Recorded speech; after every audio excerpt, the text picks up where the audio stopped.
She was cast out, starving, with 7 children clinging to her skirts, and shoved toward a cabin that no one had dared touch in over 100 years. Can you imagine a widowed mother, penniless, with no family, and still 8 mouths to feed, trying to survive in the middle of the desert, knowing every step could be her children's last? It sounds impossible, but this story happened in the Arizona Territory in 1888. Alone, rejected by her own blood, she walked with her last strength to that cabin, a place surrounded by silence and fear, where everyone swore the spirits of vengeance still roamed the land. But what nobody knew is that beneath that packed earth floor, a secret hidden for a century was waiting. Before we continue, subscribe to the channel and leave a like, because the end of this story will make your skin crawl. And tell me in the comments, would you have the courage to enter that cabin if it was the only hope to save your children? Tell me down below. The March sun was high when Sarah felt the deadbolt slide shut. The year was 1888, and the dust of the Arizona Territory clung to the black cloth of her mourning dress. The sound wasn't in her ears, but a dull thud entered her stomach, a metallic click that sealed her fate and that of the 7 small mouths huddled against her skirts, watching her with silent terror. Her brother-in-law, Robert, watched her from the main gate of the ranch, now his after her husband's sudden death. Robert never liked his brother, and he liked the brood he left behind even less. 7 children, the oldest, Samuel, just 15, the youngest, Lucy, barely 9 months old. 7 stomachs Robert had no intention of feeding. "This is the last act of charity, Sarah," he said, his voice as dry as the dirt under his boots, as he threw a burlap sack that landed with a dull thud at her feet. Sarah didn't move, her eyes fixed on the man who represented authority and cruelty in a single gesture. The hot wind kicked up little swirls of dust around the sack, a miserable gift that barely held stale bread and a wedge of dry cheese. She knew this wasn't charity. It was banishment. It was a slow death sentence, handed down not by a judge, but by the indifference of family. Her hands trembled, not with fear, but with a cold rage rising from her feet. "Out by the dry wash, where the hills meet, there's an old cabin. Belonged to the old-timers," Robert continued, pointing toward nowhere, toward the jagged horizon of violet mountains. "Nobody goes there. It's dead land. If you survive, it's God's business, not mine." Sarah understood the implied threat. The old-timers' cabin, the place her husband had spoken of in whispers, a place marked by massacre, where it was said an Apache raid had wiped out an entire family decades ago, a place the local folk avoided even in daylight, whispering that the spirits of bitterness were still waiting. That is where he was sending her. Sarah squeezed the hand of her eldest daughter, Hope, whose 12-year-old eyes already understood too much. She bent down slowly with the dignity she had left and picked up the sack. She didn't bother to look at Robert one last time. She wouldn't give him the satisfaction. With Lucy tied to her back in a tattered shawl and little Matthew clinging to her skirt, she turned around. Samuel, the oldest, clenched his jaw, his teenage eyes filled with a helpless hatred for his uncle, and he guided his younger sibling. The trembling line of 8 souls began to walk away from the only life they had ever known, cast out with only the hunger and the clothes on their backs, heading deep into the desert. The walk was an inferno of thorns and sun. The dust didn't just cover everything, it invaded. It got in their eyes, their dry mouths, the small cracks of their bare feet. The afternoon sun beat down like molten lead. There was no path, only coyote tracks and the vague direction Robert had pointed. Sarah kept a steady pace, her thoughts fixed on the next step, on keeping the children moving. "We're almost there," she lied, though she herself didn't know what they would find. The landscape was hostile, a sea of dry mesquite, ocotito, and hot stones that seemed to vibrate in the relentless heat. They reached the dry wash at sunset. It was a deep scar in the earth, a bed of round stones and sand where water once ran. Now it was just a reminder of scarcity. Just as Robert said, it was dead. Samuel tried digging with his hands in a bend, searching for underground moisture, but only found more dry dust. Thirst was becoming worse than hunger. The smallest children whimpered, their voices cracked. Sarah gave them the last warm sip of water from a gourd canteen she had managed to smuggle out. She looked toward the hills, now dark against the orange sky. The cabin had to be close. They found it almost by accident, hidden between a cluster of prickly pear cactus and a dry cottonwood tree. It was barely a pile of crumbling adobe and rotten beams, a shelter the desert was actively reclaiming. The thatched roof had caved in the center, and the door hung from a single leather hinge. It was obvious why nobody touched it. The loneliness of the place was physical, a pressure in the chest. There was no sound of birds, not even insects. Only the wind, which began to blow cold now that the sun was gone, whistling through the cracks like a lament. It was a tomb, not a house. Sarah felt her children's fear like an electric current. She remembered the stories, the screams in the night, the shadows that moved where no one was, the stained earth that refused to grow anything, the family massacred decades ago. But the fear of the dead was nothing compared to the fear of the night, of the cold. With empty stomachs and the cold seeping into their bones, the coyotes wouldn't take long to smell their desperation. "Inside," Sarah ordered, her voice firmer than she felt. She pushed the door, which scraped across the floor with a sharp groan. The smell of confinement, of dry urine and something else, something ancient, hit them. That first night, Sarah did not sleep. She huddled the 7 children in the least damp corner, covering them all with the one threadbare blanket they carried and her own shawl. They piled together like puppies, seeking a warmth that didn't exist. Samuel stayed awake with her for a while, but the day's exhaustion overcame him. Sarah sat in the doorway, her back to the shadows of the cabin, staring into the darkness of the desert, holding a sharp piece of a broken beam she had found. The silence was total. Too total. The wind had stopped. It was as if the entire world was holding its breath, waiting, and then she heard it. It wasn't the wind. It wasn't an animal outside. It was a slow, heavy scratching sound right beneath the packed earth floor where her children were sleeping. Sarah froze, her blood turning to ice. The sound stopped, followed by a tense silence. And then a movement, a dragging, as if something heavy was shifting position. It wasn't a rat, it wasn't a badger. It was something bigger, something that breathed with a ragged difficulty, a painful wheeze that seemed to come from the bowels of the earth. She remained motionless, guarding the entrance, her heart hammering her ribs, knowing they were not alone. By dawn, the sound had ceased, but the fear remained, clinging to the air, as palpable as the smell of mildew and ancient dust. Sarah hadn't slept a wink. She watched the gray light filter through the cracks, illuminating the pale faces of her children.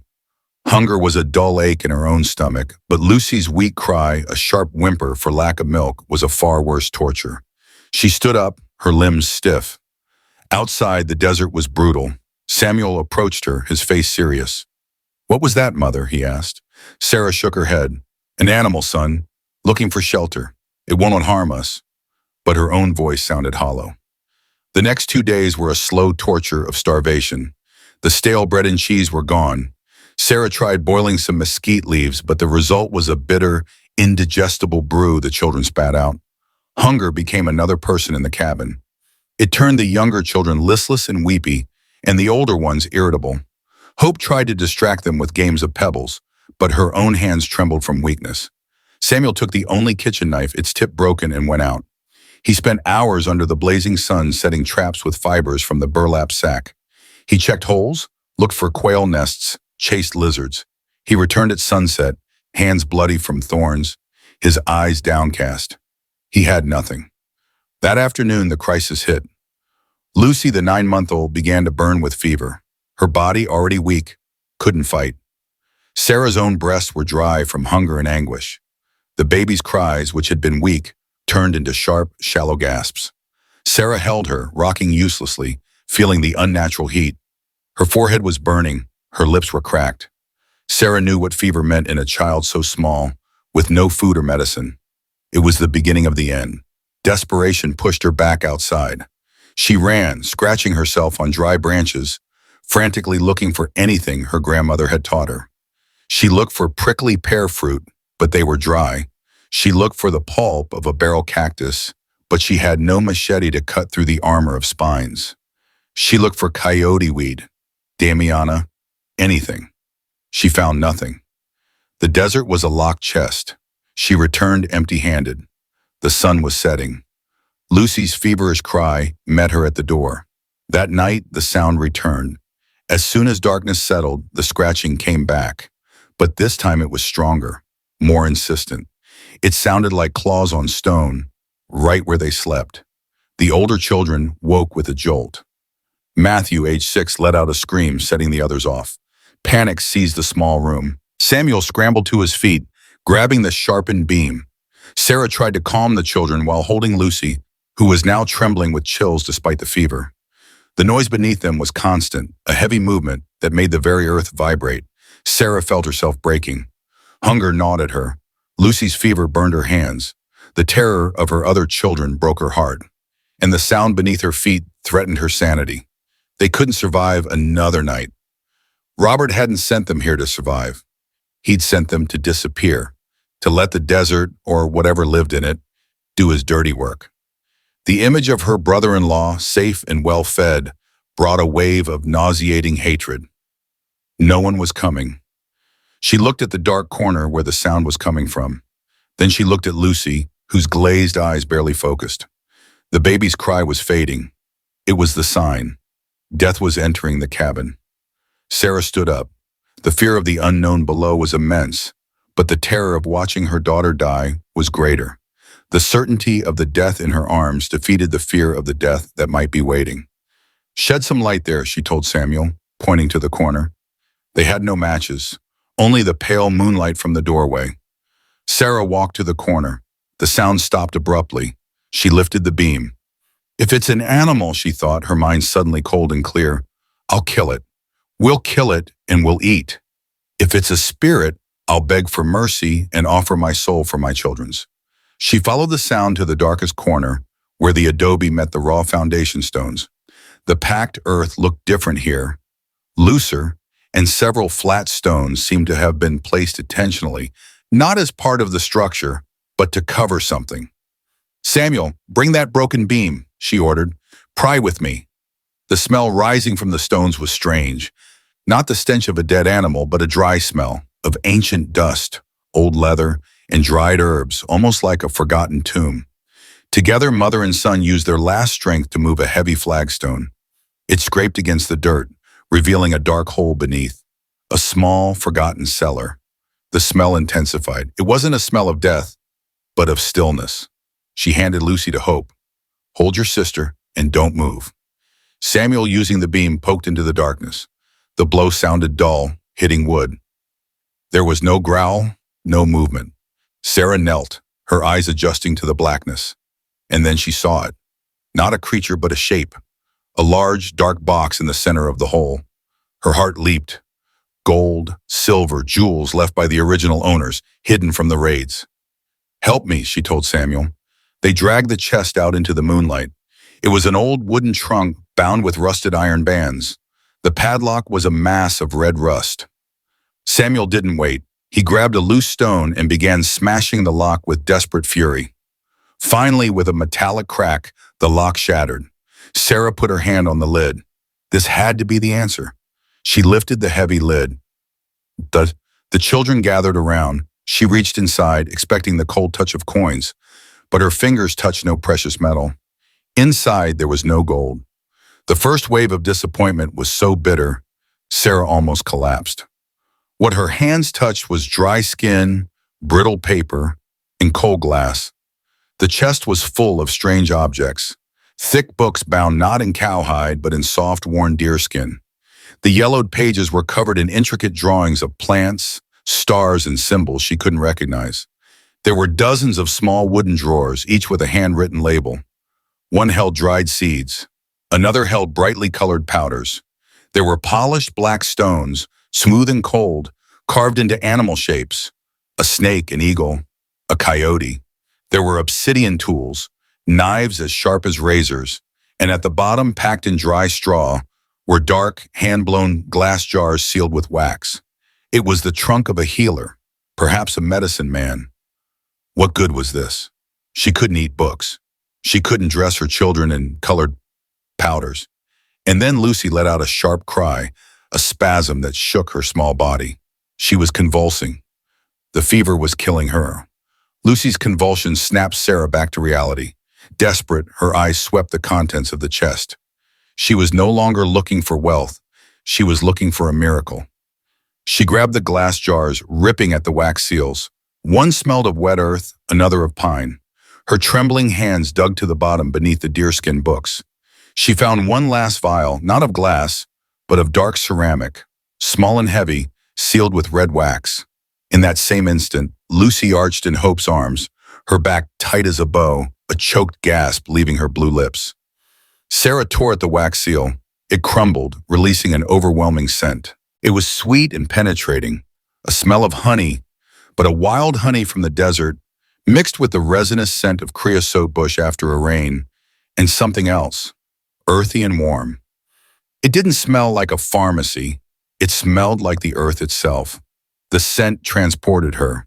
She saw her grandmother's wrinkled face, a quiet woman, but the rhythmic shush of stone on stone was the sound of life. She ground the seeds and pods into a coarse, dark flour that smelled sweet and earthy. She mixed the flour with the watery pulp from the root, adding a little of the honey syrup that had saved Lucy. She created a thick, sticky paste. It wasn't soft bread or hot tortillas. It was survival food, raw and fundamental. She gave a small ball to each child. They ate in silence. The taste was strange, sweet and bitter, but it was heavy. It filled the aching void in their stomachs. The cabin was no longer a tomb. It had been transformed. It was an apothecary, a kitchen, a school. Sarah studied the books, memorizing the shapes of leaves. The wisdom of 100 years of silence was pouring into her. The days turned into a week. They stopped being prisoners and became students. Samuel learned to identify edible plants and, using traps illustrated in the book, successfully caught 2 rabbits. Hope learned to grind the seeds. Sarah learned to heal. Lucy regained her strength and milk returned to Sarah's breast. For the first time, Sarah felt a rush of something that wasn't fear. It was hope. And just as she allowed that feeling to settle, just when she thought Robert had forgotten them, she heard the sound of horses, many horses coming fast. The sound of hooves hitting dry earth alerted her. Samuel, outside skinning a rabbit with the obsidian knife, leaped to his feet, staring at the dust cloud rising beyond the dry wash. "Inside! Everyone! Inside! Now!" Sarah yelled. "Mother, it's him," Samuel said, his voice cracking. "It's Uncle Robert." She knew. 5 riders emerged from the dust. Robert was in the lead on a big black stallion. Beside him, 4 of his ranch hands, hard-faced men with rifles in their saddle scabbards, surrounded the cabin. Robert stopped, his gaze scanning the ruin with contempt, until his eyes landed on Samuel in the doorway. "Well, well," he said, a twisted smile on his face. "So the spirits haven't eaten you yet. What a disappointment." One of his men laughed nervously. "Someone brought me gossip, Sarah, a rumor that the beggar widow had found something in the cabin." He hadn't come for them. He'd come for what they found. "Come on out, Sarah," he yelled, "and bring the treasure. Don't make me come in for it." Samuel raised the obsidian knife, a futile gesture. "Whatever is on this land is mine," Robert continued, spitting in the dust.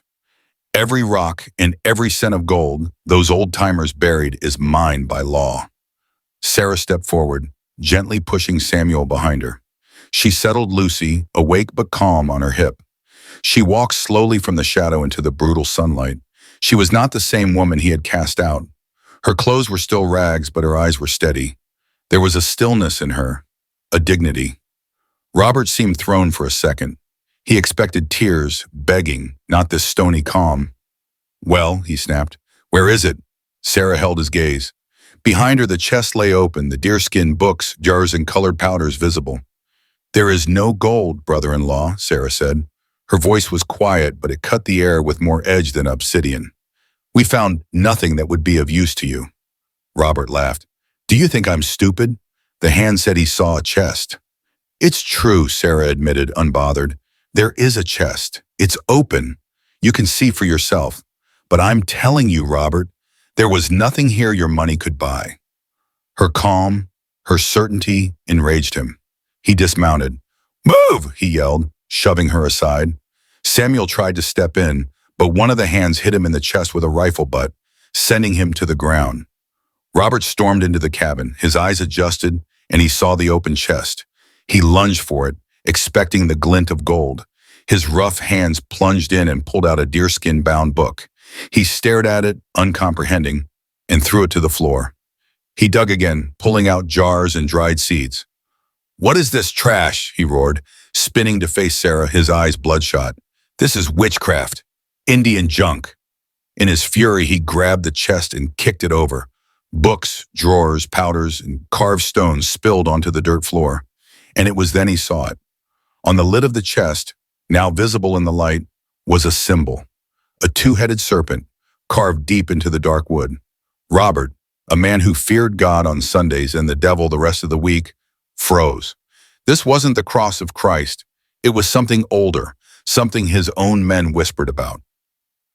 The power of the land, the Indian magic that had been wiped out but not forgotten. He felt a chill. The treasure he'd come for wasn't gold. It was a curse. He stumbled back, tripping on his own spurs. "What have you done, woman?" he hissed. "You've touched this thing." He saw the baby, Lucy, awake and alert in her mother's arms, her skin no longer gray with fever. He saw the other children, thin but alive, watching him not with terror, but with a strange calm. The proof that the Indian trash worked was right in front of him. "Witch!" Robert spat, making the sign of the cross. His men on horseback heard the word. They saw their boss recoil. They saw the strange books and powders. They saw the widow, standing serene, holding the child they all knew had been dying. The oldest ranch hand crossed himself. "Boss," he muttered, "let's go. This land it's cursed. Dead men's money brings ruin." Robert looked at his men. He saw his own fear reflected in their faces. They were terrified. They wouldn't obey an order to touch anything in this cabin.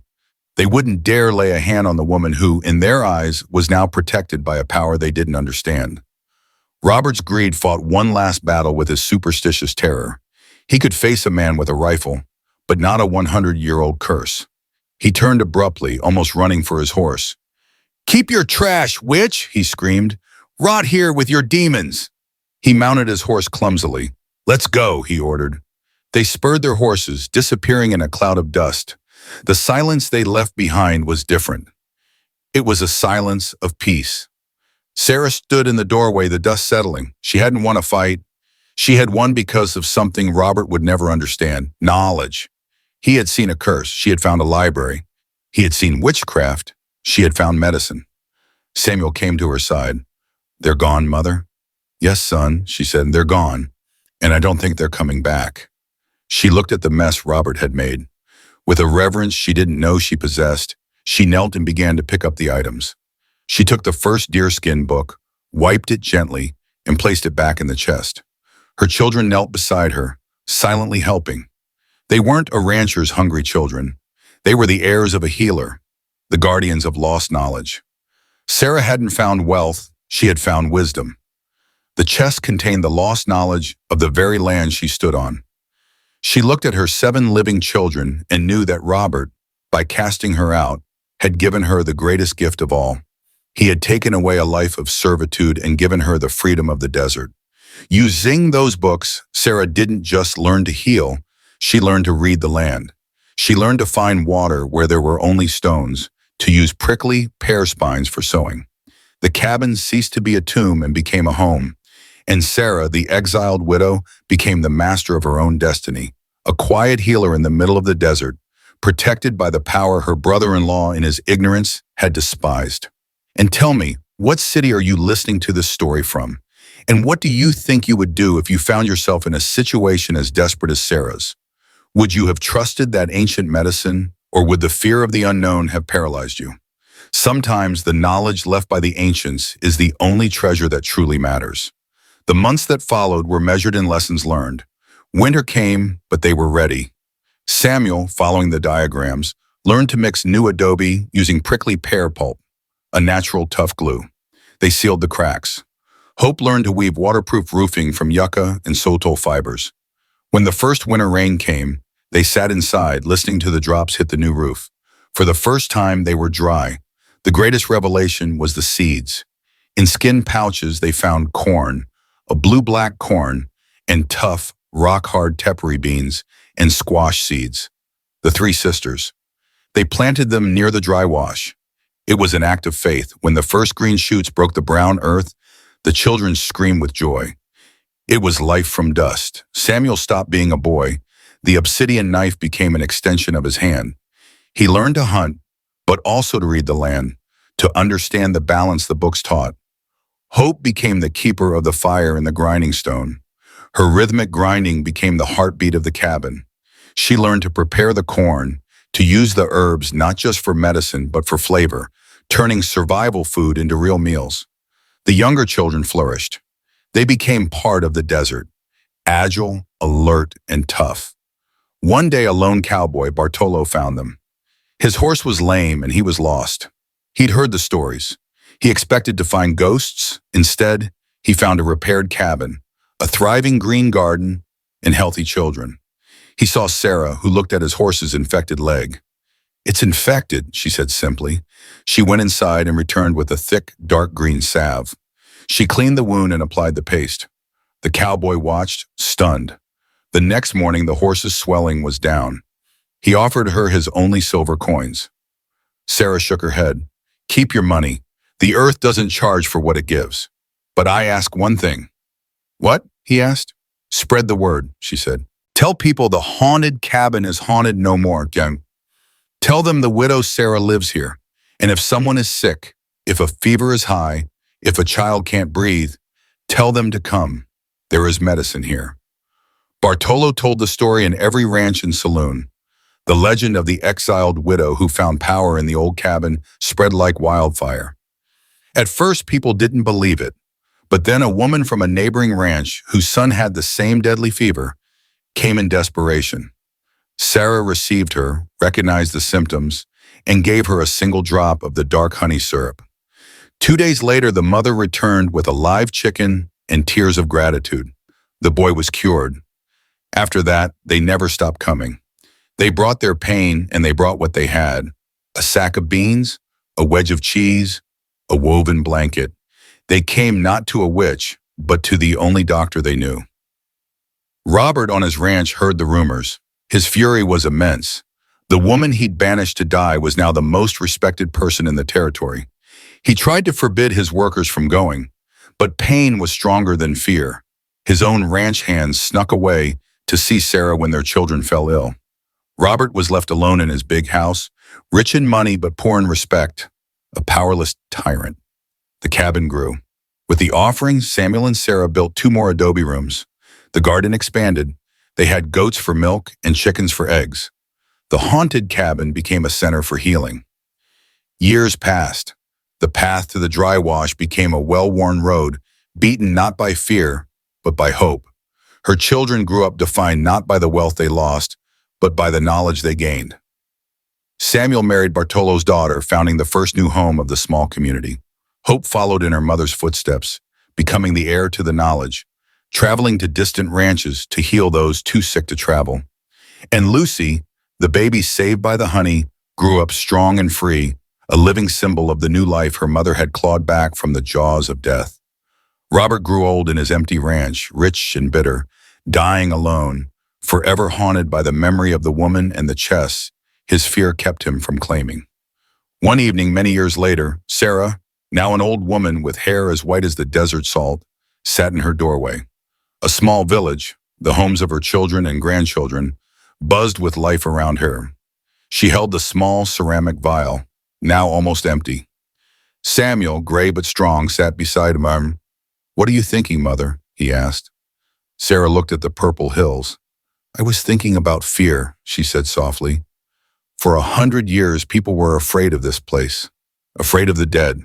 And all that time, what was waiting here wasn't a curse, it was a cure. It was just waiting for someone who was more afraid of losing her children than she was of facing the ghosts." She glanced at the chest, which now rested in the center of the main room like an altar, its deerskin books soft and worn from the constant use of her hands and hopes. "Robert threw us out with nothing but hunger, and he gave us a feast. He took away a rotten roof and gave us a home. He took his water and gave us the entire desert." She closed her hand around the vial. The real treasure isn't gold that can be stolen. It's the knowledge that, once found, no one can ever take from you. The cabin that nobody touched had become the beating heart of the territory. The place of massacre had been transformed into a place of birth, and Sarah, the widow who was cast out to die, became the root that fed generations. She had learned the desert's deepest lesson, that the strongest life is not the one that has the most, but the one that endures, the one that knows how to find food in the rock and medicine in the dust. She hadn't just survived, she had taught an entire community how to truly live.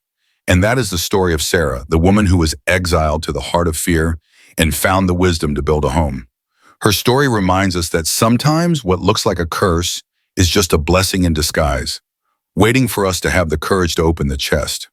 Have you ever found strength in a place everyone told you to run from? Tell me your story in the comments. I'd love to read it. And if you love stories where the broken find their strength, be sure to subscribe to Broken Rings.